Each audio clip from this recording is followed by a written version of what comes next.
Today I'm going to be showing you how to reach the front and rear diff for your Traxxas 1/16 RC models. Whether you need to do maintenance, replace gears, or even shim the diffs, this video is going to show you how to do it. So this video will work with a 1/16 E-Revo, Summit, Rally, and Gravedigger. However, with the Gravedigger there is not a front diff, so all you have to worry about is the rear. So to show you how to do this, I'm going to be demonstrating with a 1/16 Summit. However, this process is nearly identical for all the other RCs that I just mentioned. So there's a few things that you're going to need in order to do this. For tools, you're going to need a 1.5 and 2mm hex screwdriver or Allen wrench and a pair of pliers, preferably needle nose. You're also going to need some diff fluid as well as some grease. You can use Traxxas silicone grease, but I'm just going to go ahead and use some automotive grease. Some WD-40 for cleaning, and for cleaning supplies, I suggest Q-tips, toothpicks, and coffee filters. If you don't have coffee filters, you can just go ahead and use some paper towels. Also, it helps to use a toothbrush. Now, if you want to go ahead and shim your diffs, the part number I chose to use was from Team Associated, part number 21141. So before I continue anymore, I should go ahead and state, I am not responsible for any damage or injury that you cause to yourself or your RC. If you're not comfortable with doing this, then don't do it. My advice, go ahead and watch the video all the way through. If you feel good with it, go ahead and go for it. So let's go ahead and get started. Just for convenience, I am going to go ahead and remove all four of the tires by undoing the 4mm nut that holds on each one. So now that the tires are out of the way, let's go ahead and get started. First of all, I'm going to go ahead and show you how to reach the rear diff. First thing we need to do is remove the rear bumper. Now it's identical for all the models because each one is held on with 5 screws. We have these 3 on top, as well as these 2 on the back. Now remember, when you remove the 2 screws that are in the back, the top of the camber link is going to become undone. Don't worry about it.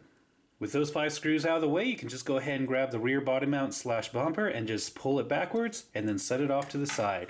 Now it's time to remove the rear skid plate. It's held in with 4 screws. Once those screws are taken care of, you can go ahead and jiggle off the rear skid plate and set that off to the side.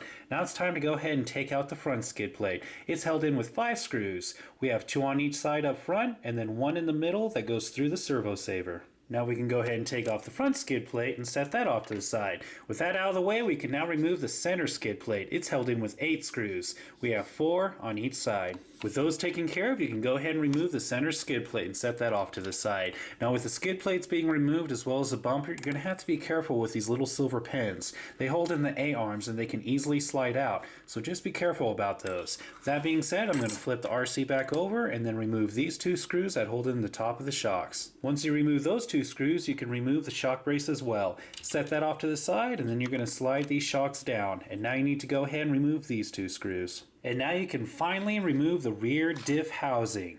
Just got to slide it backwards and away from the chassis. Now I'm going to go ahead and slide the shocks right back down. Now I'm going to go ahead and remove the aluminum brace that's in the back of the diff housing. I'm also going to remove the A-arms just so you can get a better view. There's 4 pins in the front and then 2 in the rear. Remember, you don't have to do this. Once those pins are removed, all the A-arms are going to detach from the diff housing. Now it's time to go ahead and remove the top of the drive shaft. Each drive shaft is held in with a single grub screw. With that grub screw out of the way, you can just pull the drive shaft off the diff gear and then pull that off the other side of the drive shaft and set that off to the side. Now, the last thing I'm going to go ahead and do, just to make things a little less complicated, is I'm going to remove the rockers. Each rocker is held on with a single shoulder screw. Once you remove the shoulder screw, the rocker will come right off along with all these other parts. Now let's go ahead and remove the bottom part of the center drive line. It is also just like the drive shaft. You just have to remove 1 single grub screw. Once that's out of the way, you can go ahead and slide that off and set that off to the side. Now, to open up the diff housing, all you have to do is undo this 1 last screw. Once you pull that screw out, the diff housing will finally come apart. I'm just going to go ahead and push on the output yoke while pulling off on the side. Jiggle it and it should come off.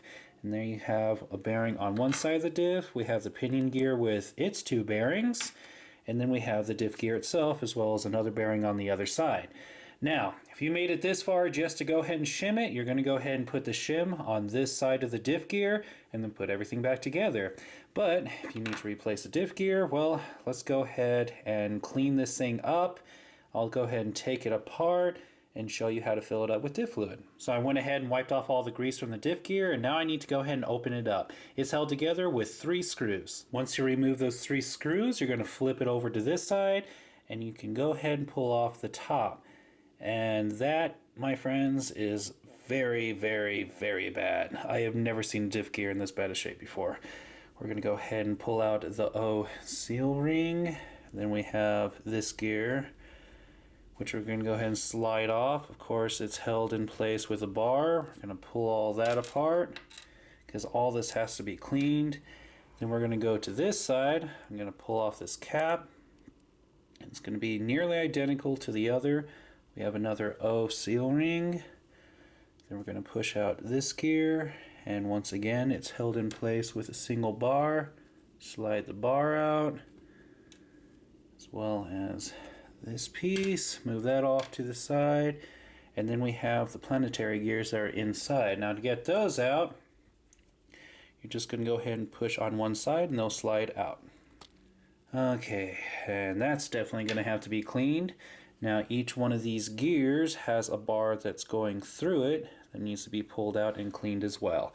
Now that I have all my parts, I'm going to go ahead and hit it with a lot of WD-40, wipe each one down, and then we'll go ahead and put it back together. Now another quick note, when you're cleaning out the end caps for the diff gear, just remember on the inside of each one there's going to be this little blue seal. You're going to want to take that out and clean it as well. So I went ahead and I cleaned all the parts that make the diff gear. With the plastic pieces, I used warm water and dish soap. As for everything that's metal, I went ahead and used WD-40. Best way to scrub them is using an old toothbrush, or a new one. Depends on what you want to do. But now it's time to go ahead and put the diff gear back together. So the first thing I'm going to do is I'm going to get the smaller end cap. I'm going to get one of these small O-rings. I'm going to pop that into the middle. Then I'm going to get the smaller of the big O-rings. I'm going to slide that on to the outer part. I'm going to set that off to the side. Next up, I'm going to get the output. Now I need to go ahead and get one of the bigger of these bars. Slide it through the tip just like that. Make sure it's even on each side. I'm going to get this gear, and you can see that there is a groove for it to sit in. I'm going to push that on. Make sure that it goes all the way down. Now I'm going to go ahead and slide this into the end cap. Make sure that fits in spot just like that. And now I'm going to slide this into the main diff gear. Once it's straightened out and everything's okay, it's time to move on to the planetary gears. First thing I'm going to do is I'm going to get a planetary gear followed by one of these really small bars.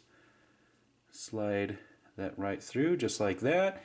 And then I'm going to put it into one of these 3 slots. Make sure that the bar doesn't fall out. And now I got to do that 2 more times. Once you have all the planetary gears in there, you're going to want to go ahead and rotate the output to make sure that they are rotating smoothly, which they are. Now I'm going to go ahead and set that down. Now I'm going to get the other end cap. I'm going to put in the seal in the middle, followed by the last big seal that goes around the outside.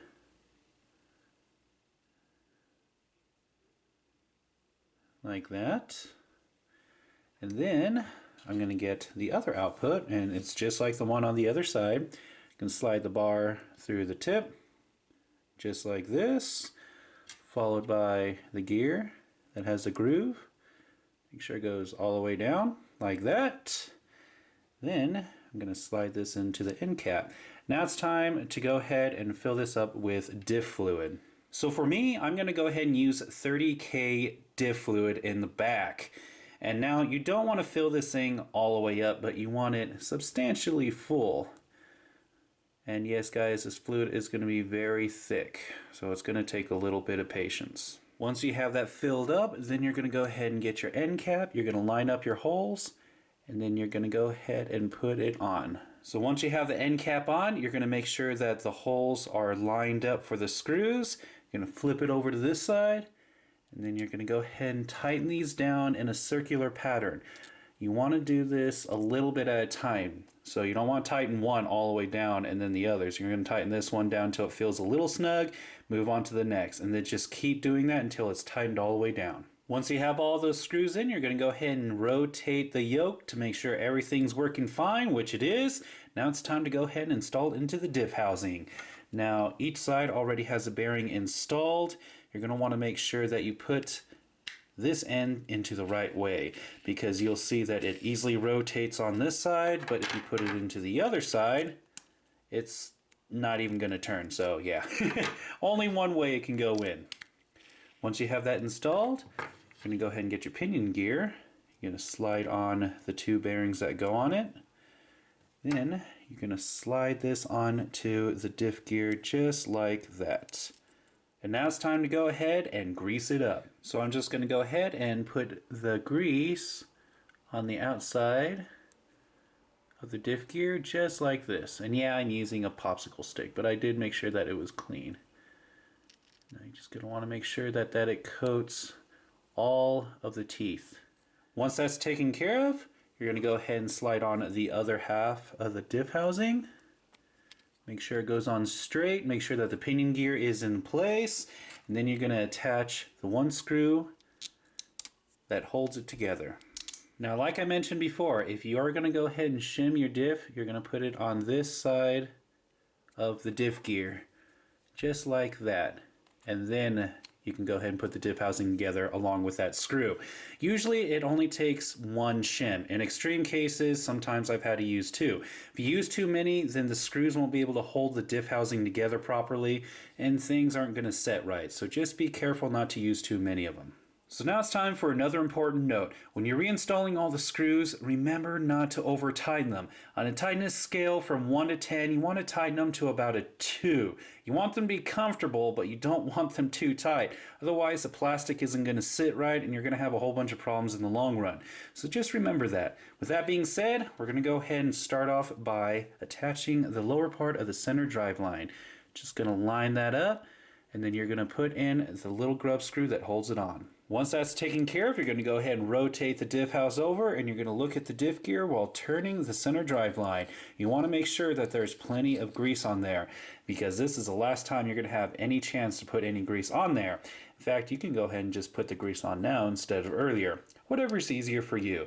But with that taken care of, you're going to go ahead and attach this back onto the chassis. Now on the tip of the center drive line, you're going to notice that there is a line. On the one that's on the chassis, you'll see that there is a corresponding line. So what you're going to do is you're going to obviously line those up, slide it in, and then you're going to push it onto the chassis. And it's held on with 2 screws. Now if you never remove the rockers, this is going to be a little bit trickier because you're going to have to slide in at the top of the chassis through the rockers and then do the center drive line. Now if you did take off the rockers, now's the time to go ahead and reinstall them. Remember, they're just held in with a simple shoulder screw. You want the shock setting in just like that. Next up, it's time to go ahead and reattach the top of the drive shaft. You're just going to go ahead and line that up with a hole, slide into position, and install the grub screw. Now once that's taken care of, it's time to go ahead and figure out this mess. What you're going to want to do first is you're going to want to go ahead and slide the axle around. So this arm is on top, then you're going to insert the drive shaft. You can only go in one way, slide it in, then you're going to make sure that the curve goes around the push rod, and you're going to slide it into position, and you're going to insert the long bar. Once the long bar is inserted, you're going to go ahead and slide this into position on the lower side, and then you're going to install the little silver bars. Remember, there's one on this side and then one on this side. Once all that's taken care of, you're going to go ahead and swing around to the back, and you're going to reinstall that diff housing brace. Now if it doesn't fit, you're going to have to go ahead and push the diff housing together, and then it should slide down. Once that's taken care of, you're going to go ahead and reinstall the shock mount and the 2 screws that hold it in place. Now for another note, make sure that you don't pinch the wire for the antenna between the brace and the chassis. Also, there's 2 pegs on the bottom of the brace. You want to make sure that those pegs go inside the holes that are in the chassis. With that taken care of, you're going to go ahead and flip the RC over, and then you're going to install the rear skid plate. Remember, it's only held down with 4 screws. Once that's taken care of, you're going to go ahead and flip the RC over once again, and it's time to install the rear body mount. Now you'll see that there's a lip on the rear body mount. That lip goes into this slot just right here. Now you're going to go ahead and line this up, make sure that the metal bars go into those 2 slots on each side, and then you're going to install the 3 screws that hold it in place. Once those three are taken care of, you're going to flip around to the back, get the top of the rear camber link, and you're going to go ahead and slide it into this groove. Do that for each side, and then you're going to install the last two screws that hold everything together. Once that's taken care of, you are done with the rear diff. Now if that's all you're going to do, you're going to go ahead and reinstall the center skid plate, which is held in with 8 screws, followed by the front skid plate, which is held in with 5 screws. With the rear taken care of, it's time to move on to the front. First thing you're going to want to do is remove the front skid plate. It's held in with 5 screws. Once that's out of the way, you're going to remove the center skid plate, which is held in with 8 screws. After that, you're going to undo this screw that holds the servo arm to the servo horn. Once that's taken care of, you're going to flip around to the top and you're going to remove the front body mount. It's held in with 3 screws. We have 2 right here and then 1 more right there. However, with some of the models, you're going to have to remove this screw as well that's in the front. If it's not attached to the front bumper, then go ahead and take it out anyways. Now once you get the front body mount off, it's time to go ahead and undo these 2 screws that hold in the top of the shocks. With those screws out of the way, you can pull out the shock brace, and then you're going to move the shocks down and then take out these last 2 screws that hold in the diff housing. And now you can go ahead and pull off the front assembly. Next up, I'm going to remove this front aluminum part, followed by these 2 top long pins. Once those are out of the way, I'm going to go ahead and move those to the side. And now I'm going to remove the top of the drive shaft. Each one's held in with a little grub screw. With those grub screws out of the way, you can go ahead and pull off the top of the drive shaft, set those off to the side, and then you're going to swing around over to this side and you're going to remove this screw that holds the diff housing together. Once that screw is out of the place, you can go ahead and pull the diff housing apart. But to make things a little bit easier for you guys to see, I'm going to go ahead and remove the rockers and the lower A-arms.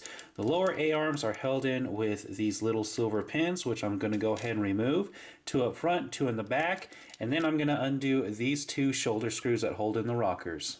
With that all the way, I can just go ahead and put the servo saver to the side and slide it down and off. Move that all off to the side, and now it's time to go ahead and take this apart. And it's just like with the rear. Just going to go ahead and push on one side, jiggle it apart, be careful, and there you have it. Now we have the pinion gear just like we do in the rear and the same size diff gear as in the rear. So now it's time to go ahead and take these out, wipe them down, and clean them up. Now, unlike the back, you're going to see that there is a center support that goes for the servo saver. You can easily just pull that out and set that off to the side if you need to go ahead and clean it or replace it. Also, there is only a single grub screw that holds on the front part of the center drive line that attaches to the pinion gear. If you need to take that off to get to the bearings to replace them or clean them, that's how you do it. So like I just mentioned, the front diff gear is exactly like the one that's in the back. I'm going to start off by undoing the 3 screws that hold it together. Once those 3 screws are out of the way, you're going to flip over to this side and the end cap should come right on off. Now you can see that this one actually has diff fluid in it, which is much better than having grease in there.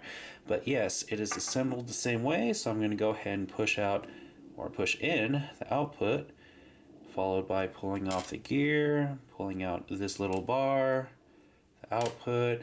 We got a seal in the center as well on the outside.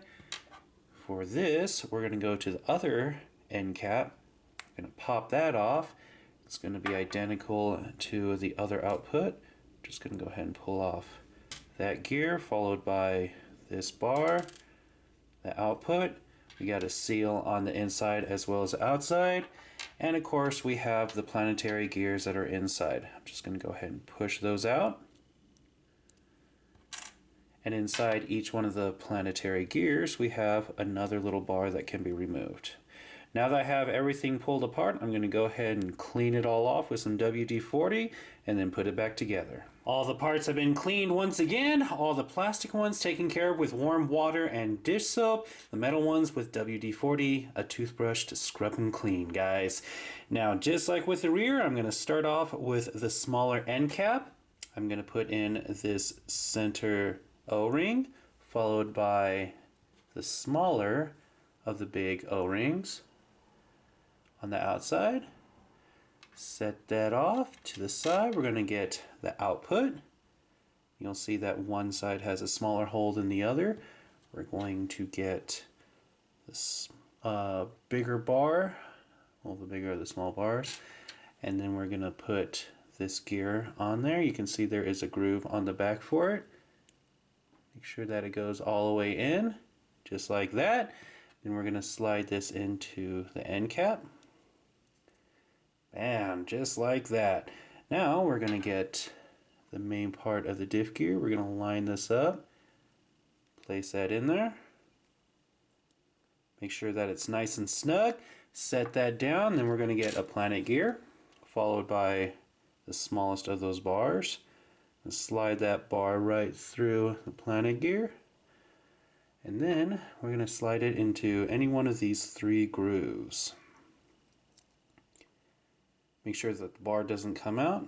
Rotate it, make sure it works fine, which it does. Then I got to do that once again 2 more times. Once that's taken care of, I'm going to go ahead and set that down and get the bigger end cap.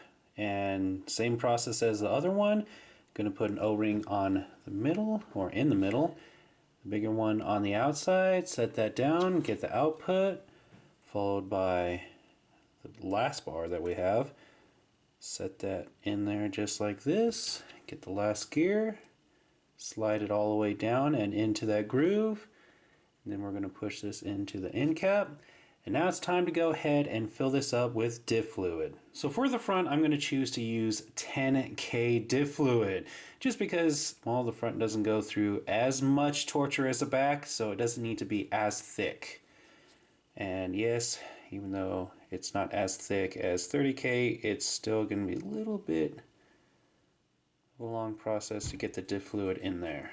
Once it's in just like that, you can go ahead, grab the end cap, line it up with the holes, place it in there. Now once you have the end cap on there, you're going to make sure that you can see all the way through these holes. You're going to flip it over to this side, and then you're going to insert the 3 screws.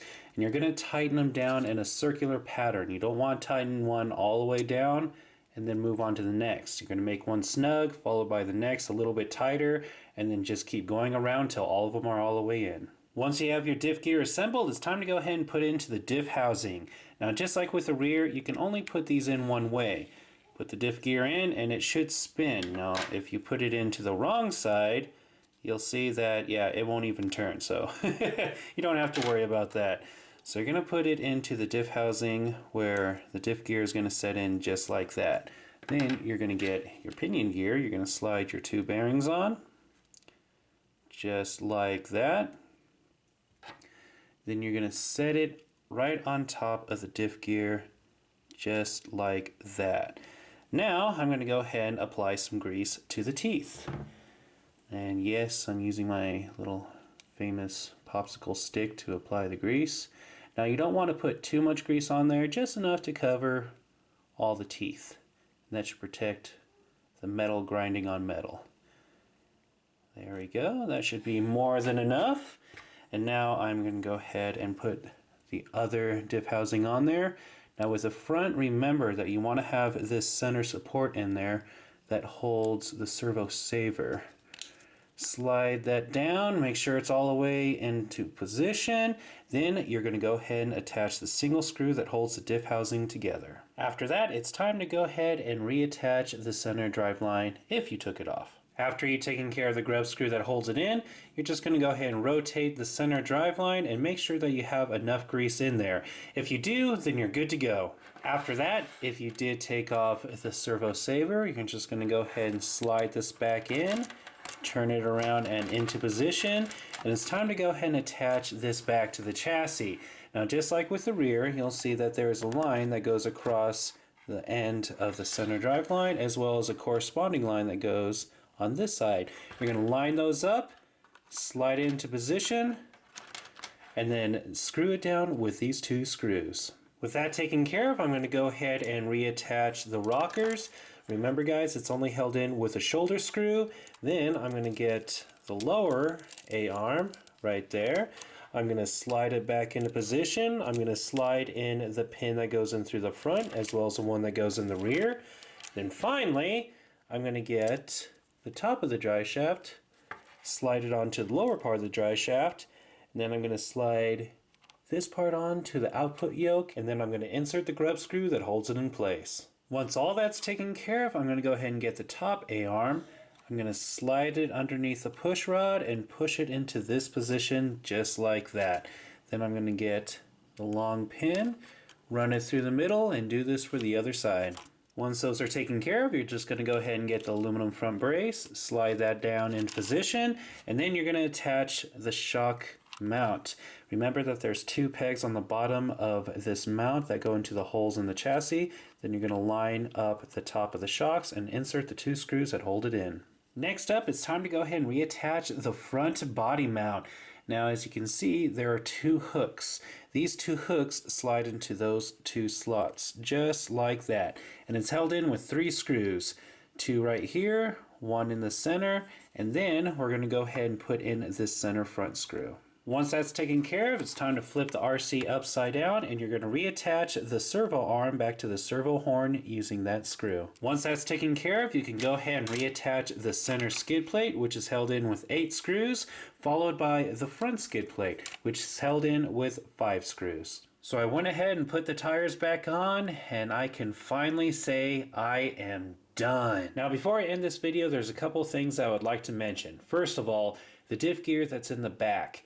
As you saw, I did put it back into the RC, but after this video, I did replace it with a new one.